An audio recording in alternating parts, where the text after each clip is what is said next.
Ya, saudara-saudara sekalian yang terkasih dalam Kristus, jadi saya lanjutkan kembali, uh, yaitu setelah pemberontakan Martin Luther dan kawan-kawannya itu, ya, yang dengan dalilnya 95 dalil itu, dan isinya itu juga banyak menentang dengan ajaran-ajaran para rasul, ya, ajaran-ajaran gereja yang tidak lain adalah para rasul, ya.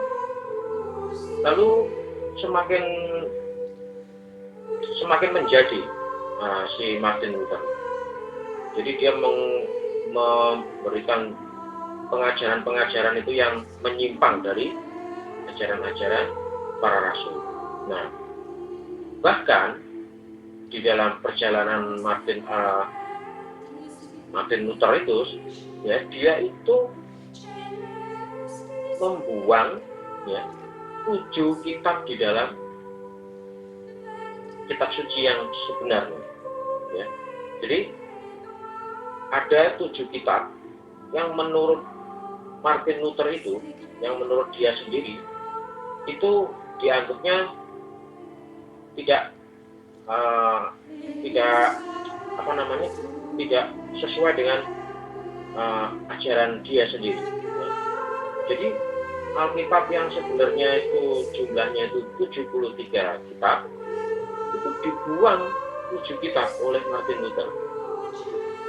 Bahkan Martin Luther itu hendak mengganti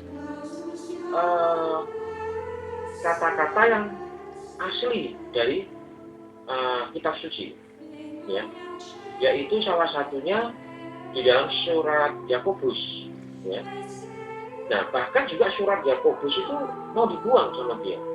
Nah, tapi entah bagaimana, saya lupa ceritanya, akhirnya nggak jadi, gitu. Karena di dalam kitab surat Yakobus itu, di dalam kitab suci itu, Yakobus mengatakan bahwa iman tanpa perbuatan adalah itu iman yang mati. Nah, itu tuh mau dibuang itu surat Yakobus itu sama Martin Luther itu awalnya, dalam kisahnya Martin Luther.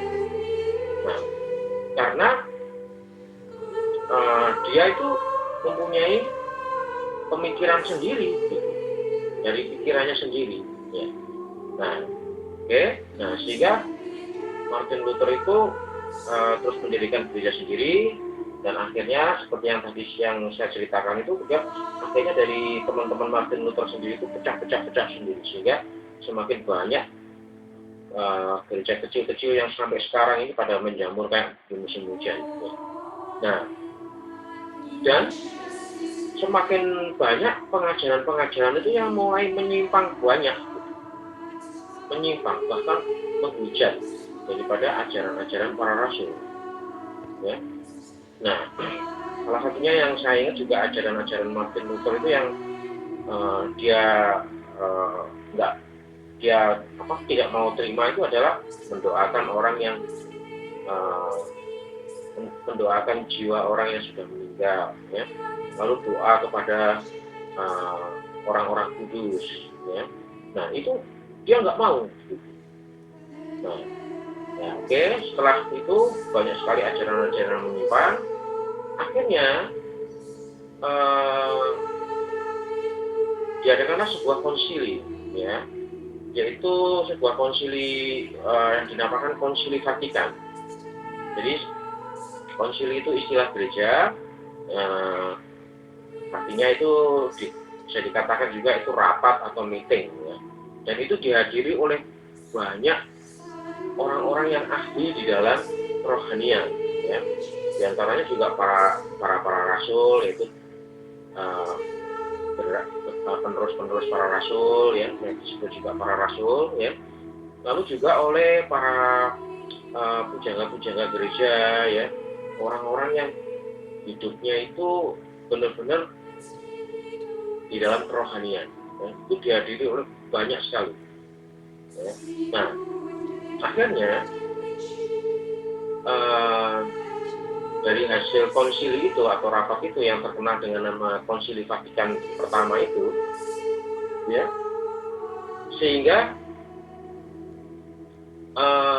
muncullah suatu penetapan, ya, atau suatu pengaminan atau sabda atau penetapan, ya, atau sebuah penegasan dari sebuah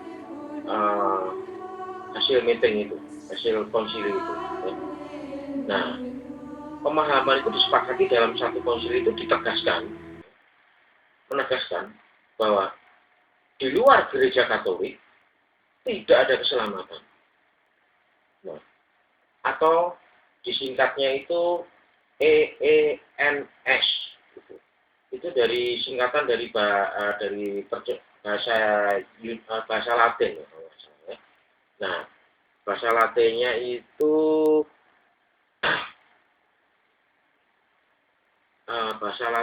adalah excelsiam nulla salus. Ya, itu singkatan dari EENS yang artinya adalah di luar gereja Katolik, ya, tidak ada keselamatan. Nah, lalu penjelasan dari maksud di luar gereja Katolik tidak ada keselamatan itu yaitu di dalam Konsili Vatikan, ya, penjelasannya seperti ini. Konsili Vatikan yang pertama yaitu tahun 1868 sampai dengan tahun 1870, ya. Sebagaimana dikutip di dalam Katekismus Gereja Katolik, yaitu halaman 161, percaya akan Yesus Kristus dan akan Dia yang mengutusnya, ya, demi keselamatan kita adalah perlu supaya memperoleh keselamatan. Ya. Nah, itu bisa kamu bandingkan di dalam Markus 16 ayat 16 dan Yohanes 3 ayat 36. Nah, dan Yohanes 6 ayat 40. Ya. Karena tanpa iman tidak mungkin orang berkenan kepada Allah. Ya. Itu ada di dalam Ibrani 11 ayat 6. Ya. Dan sampai kepada persekutuan anak-anaknya.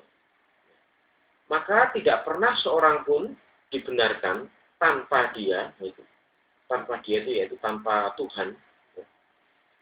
Dan seorang pun tidak akan menerima kehidupan kekal kalau ia tidak bertahan sampai akhir. Ya. Nah, itu sesuai dengan Matius 10 ayat 22 dan Matius 24 ayat 13. Lalu dalam iman, ya, itu di dalam itu maksudnya sambungan dari tadi, ya. Saya ulangi, ya. Dan seorang pun tidak akan menerima kehidupan kekal kalau ia tidak bertahan sampai akhir dalam iman. Nah, itu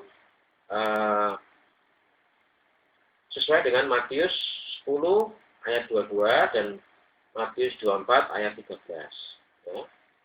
Nah, lalu di sini Paus Leo yang ke-13, yaitu tahun 1879 sampai dengan 1903, ya.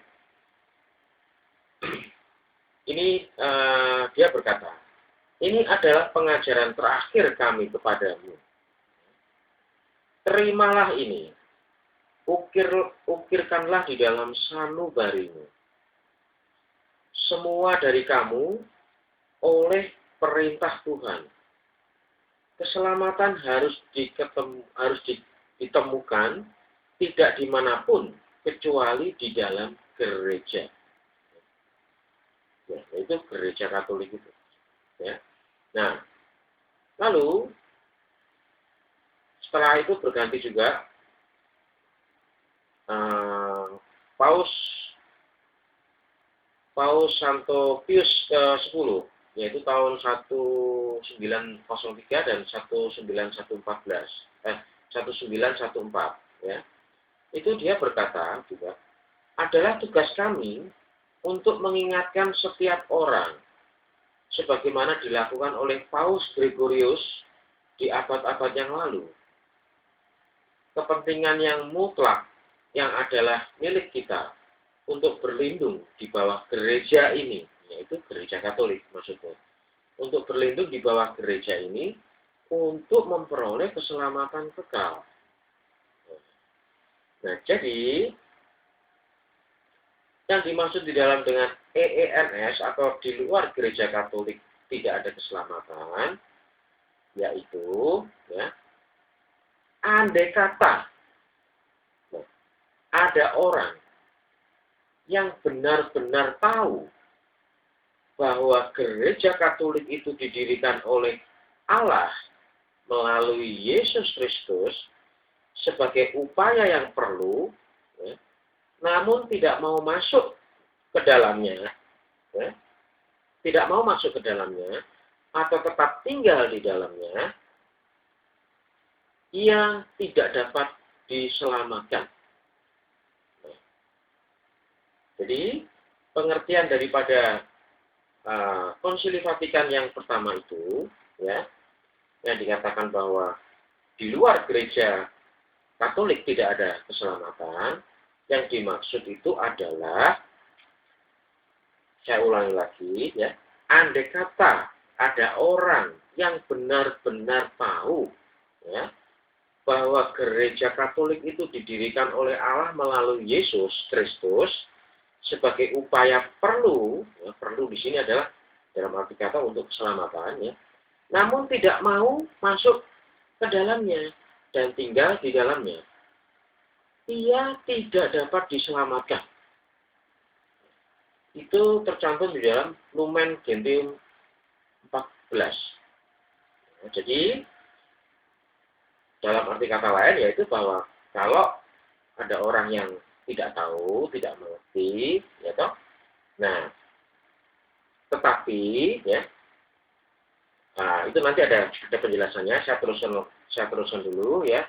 Nah, ini penegasan ini ya tidak berlaku untuk mereka. Nah, jadi penegasan Konsili Vatikan pertama yang mengatakan di luar gereja Katolik tidak ada keselamatan, itu penegasan ini tidak berlaku untuk mereka yang tanpa kesalahan sendiri, tidak mengenal Kristus dan gerejanya. Nah, jadi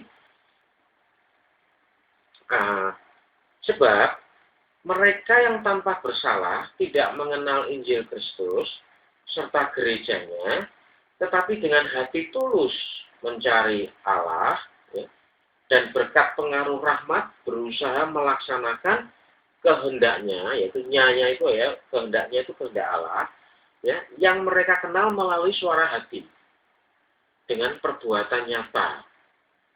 Nah, dia dapat memperoleh keselamatan. Nah, jadi saya ulangi sekali lagi supaya tidak salah persepsi, ya. Jadi Konsili Vatikan pertama yang mengatakan bahwa di luar gereja Katolik tidak ada keselamatan, itu berlaku untuk orang, ya, yang benar-benar tahu, gitu. Benar-benar tahu bahwa gereja Katolik itu didirikan oleh Allah melalui Yesus Kristus sebagai upaya yang perlu, ya, namun tidak mau masuk ke dalamnya atau tetap tinggal di dalamnya, ya. Nah, ia tidak dapat diselamatkan. Nah, jadi itu penegasan daripada Konsili Vatikan yang pertama, ya. Nah, lalu saya ulangi lagi, penegasan itu tidak berlaku untuk mereka yang tanpa kesalahannya sendiri tidak mengenal Kristus dan gerejanya.